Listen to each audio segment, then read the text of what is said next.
To truly understand the spiritual fabric of ancient Egypt, one must begin with the Nile. More than just a river, the Nile was seen as a living, breathing life force of the gods, a divine highway that connected the world of the living with the realm of the dead. It dictated the rhythm of life itself. When it flooded, it was a blessing, renewing the land with fertile silt. When it failed, it brought starvation. But hidden beneath its glistening waters lay a dark and primal terror, the Nile crocodile. To an average farmer, fisherman, or child walking along the bank, one misstep could lead to a sudden, brutal death. These crocodiles did not stalk from afar.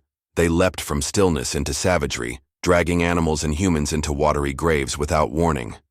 This visceral fear etched itself into the Egyptian psyche. But unlike modern man who seeks to conquer fear with science, the ancient Egyptians turned to the divine. They gave fear a name, a face, and rituals. Sobek. He was not just a crocodile. He was the crocodile, born of chaos and master of the Nile's hidden threats. By praying to Sobek, building temples in his honor, and even keeping crocodiles in sacred pools, the Egyptians attempted to make peace with the unpredictable dangers of their world. Through veneration, they sought protection from the very thing they feared most. This wasn't blind superstition. It was a spiritual negotiation with nature, a recognition that survival required reverence. The worship of Sobek, then, wasn't just about religion. It was a way to live, a pact with death, forged in respect. The mythology of Sobek is as deep and ancient as the Nile itself. Unlike the more commonly known gods of wisdom, love, or the afterlife, Sobek was a primordial force, a creature of tooth and claw who represented the raw, untamed energy of the world before it was ordered. According to the earliest pyramid texts dating back over 4,400 years, Sobek emerged from the waters of Nun, the original chaos that predated all creation.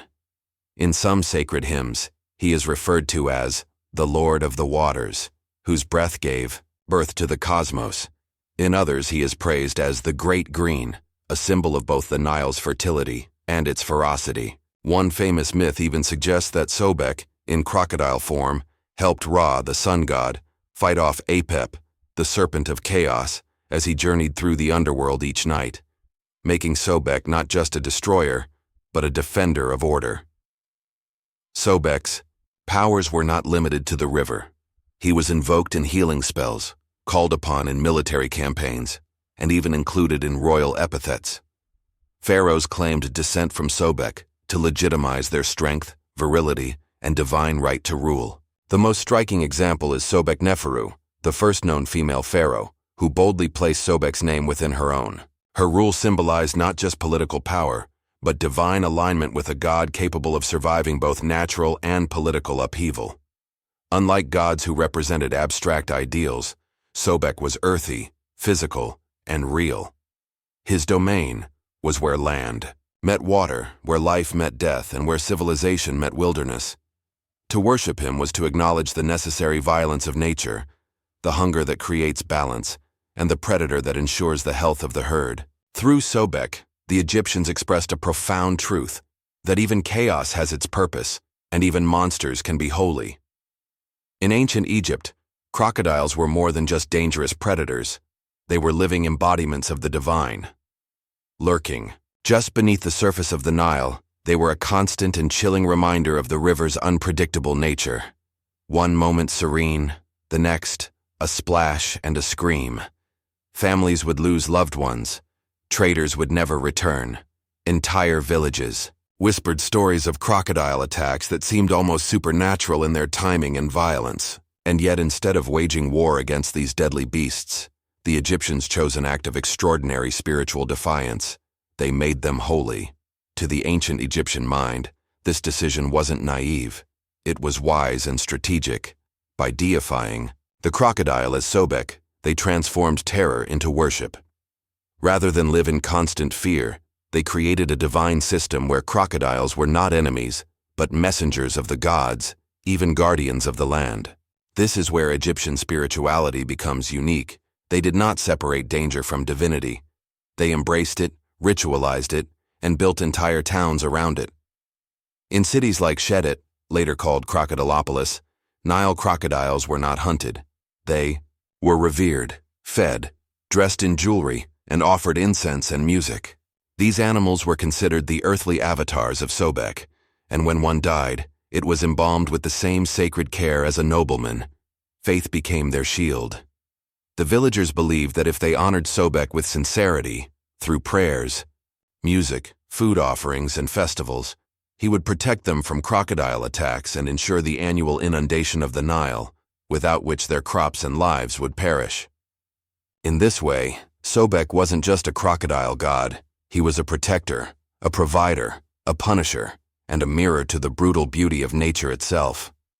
Sobek's worship wasn't confined to household altars or whispered prayers.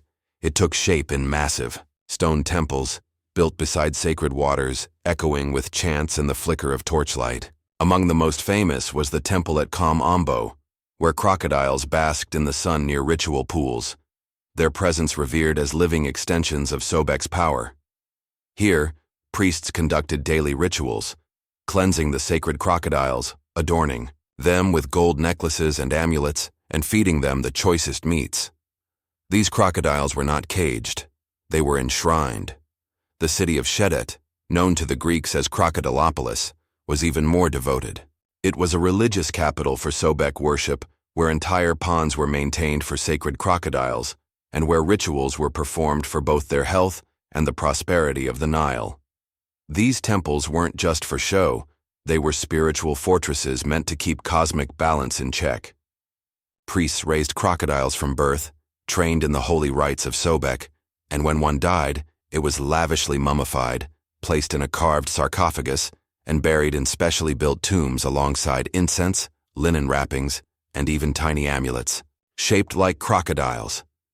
Sacrifices were made to Sobek, not in blood, but in gifts.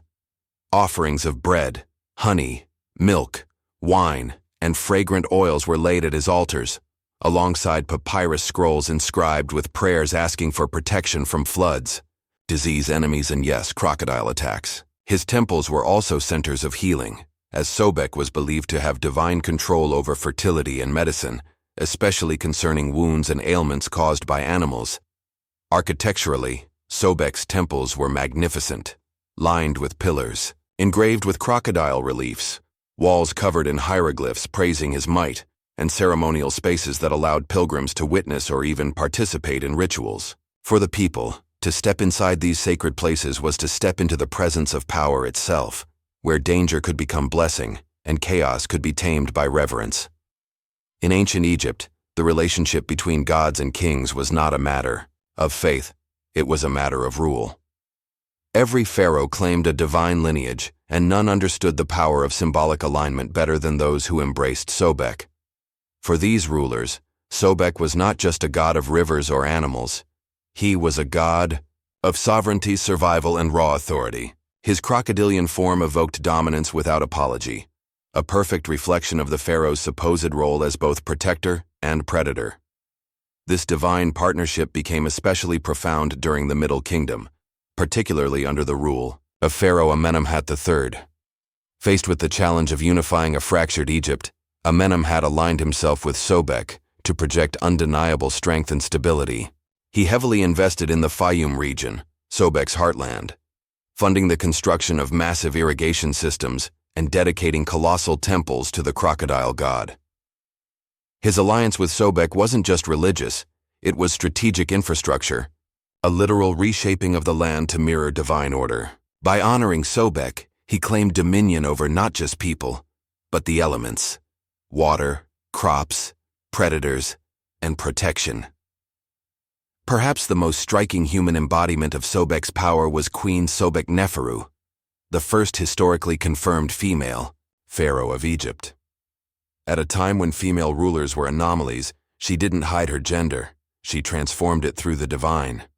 By integrating Sobek's name into hers, the beauty of Sobek, she presented herself as a ruler chosen by a god who transcended gender norms.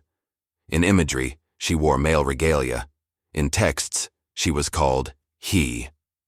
But at her core, she was a woman, invoking the strength of a beast to rule without compromise. Her brief reign was a statement, Sobek does not care who you are, only how you rule. Sobek's influence spread across royal regalia, chiseled into crowns, thrones, and temple walls. In battle, pharaohs prayed to him to strike down enemies with ferocity. In peace, they offered him thanks for the floodwaters that nourished the land. Sobek wasn't just a god they prayed to. He was a divine partner, a silent shadow watching from beneath the surface of power itself. The reverence the Egyptians showed toward Sobek did not end with life. It intensified in death. Just as the pharaohs were embalmed to become Osiris in the afterlife, so too were the sacred crocodiles of Sobek prepared to enter eternity as divine vessels. Their deaths were not mourned. They were ritually transformed, honored with ceremonies that rivaled those of nobility. The process began the moment a sacred crocodile died, whether raised within a temple or captured from the Nile. Priests, specially trained in Sobek's rites, treated the body as the fallen shell of a god. The crocodile was washed in holy water, its body anointed with sacred oils, and its jaws carefully bound with linen. Sometimes, its eyes were replaced with onyx stones or golden beads, representing the eternal vision of Sobek watching over the Nile and the underworld. But this was only the beginning. In temples like Kamambo, crocodile mummies were elaborately wrapped in linen bandages, inscribed with hieroglyphs and tiny amulets, symbols of protection, fertility, and solar power. In some rare cases, golden masks were placed over the head of the mummy, echoing the funerary masks used for pharaohs. The reverence was unmistakable. These were not mere animals. These were living relics, treated as once divine beings who had now crossed into the spirit world. Once prepared, the crocodile would be interred in a necropolis, a crocodile tomb alongside hundreds, sometimes thousands of others.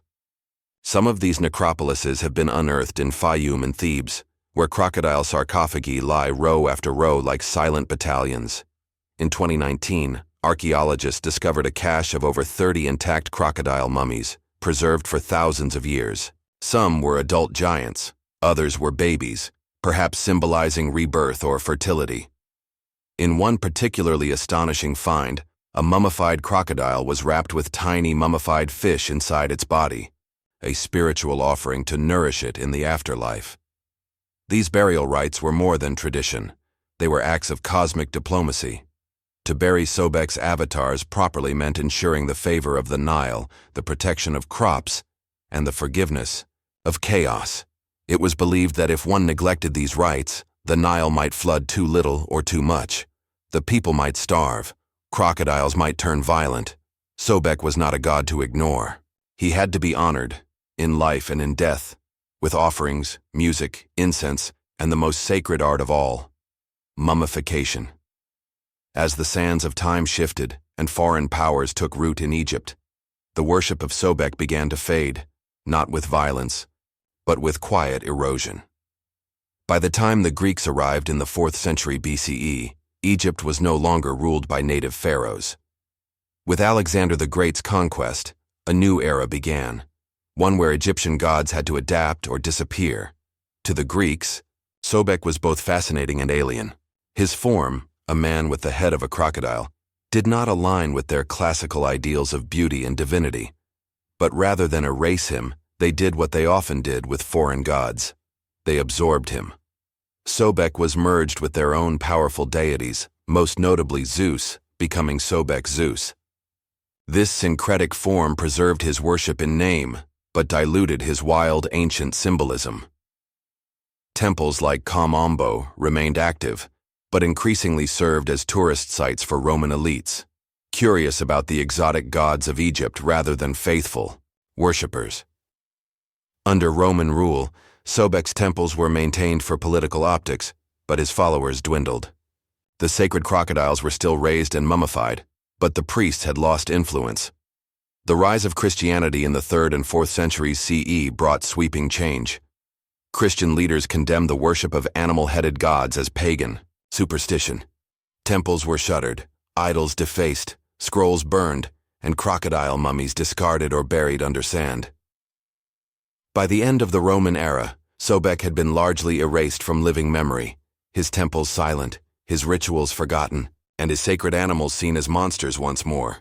The god who had once ruled the river, stood beside pharaohs and protected empires, was reduced to myth, a curiosity in foreign eyes, a warning in Christian texts, and a relic in the crumbling ruins of forgotten cities. Sobek may have vanished from temples and rituals, but history has a long memory and the Nile never forgets. In modern times, archaeologists working across Egypt have slowly brought Sobek back to light, not as a feared god, but as a subject of fascination, awe, and academic wonder. In the 19th and 20th centuries, explorers in Fayum, Thebes, and Qom, Ambo uncovered entire chambers filled with mummified crocodiles, some over 2,000 years old, remarkably preserved, wrapped in delicate linen, resting in silence beneath the desert floor. These discoveries stunned the Western world. Why, they asked, would a civilization spend such effort to honor a reptile? The answer, found in temple walls and papyrus scrolls, revealed a rich religious worldview, one that saw divinity in danger, holiness in hunger, and power in predators. In Qom Ambo, excavations revealed a temple complex with dual shrines, one for Sobek and one for the falcon god Horus.